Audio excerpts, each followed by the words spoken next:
আমরা গেছিলাম মৌসুমী আইল্যান্ডে ঘুরতে। তো ওখান থেকে আমরা ঘুরে চলে এসেছি, এবার আমাদের বাড়ি যাওয়ার পালা। তো তার জন্য বাইকটা ওই নৌকোর মধ্যে নিয়ে যাওয়া হচ্ছে, ওপাশে যাব।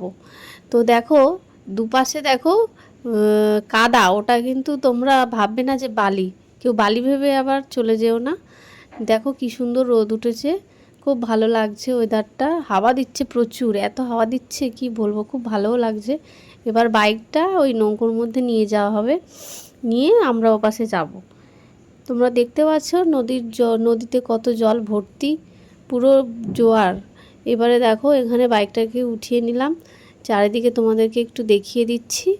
ওপাশে হচ্ছে দেখো, ওটা হচ্ছে পাতিবুনিয়া, ওই সোজা গেলে তোমরা মেন রোড পাবে। আর দেখো নীল আকাশ, এত সুন্দর লাগছে। দেখো এই ট্রলারগুলোতে করে ফিশিং করতে যায়, তোমাদেরকে দেখিয়ে দিলাম। আর দেখো নদীটা খুবই বড়। বাম দিকে যে তোমরা যে গাছপালাগুলো দেখতে পাচ্ছ ওটা হচ্ছে পাতিবুনিয়া, আর ডান দিকে যেখান থেকে আমরা ঘুরে আসলাম ওটা হচ্ছে মৌসুমী আইল্যান্ড।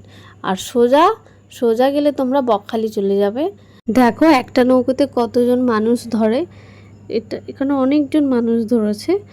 আর এই দেখো ঘাটের কাছে ছোট নৌকো বাঁধা আছে, এখানে এই নৌকোটাতে করেও পারাপার হয়। নদীর সৌন্দর্য দেখতে দেখতে আমরা ঘাটের কাছে পৌঁছে গেলাম। ঘাটটা এতটাই খাড়া, নৌকোর মাঝিই আমাদের বাইকটাকে তুলে দিল। তো আমরা এবার বাড়ি যাব। তোমাদের কেমন লাগলো আমাদেরকে অবশ্যই জানিও। তোমরাও মৌসুমী আইল্যান্ডে ঘুরতে এসো। চলো টাটা, বাই বাই।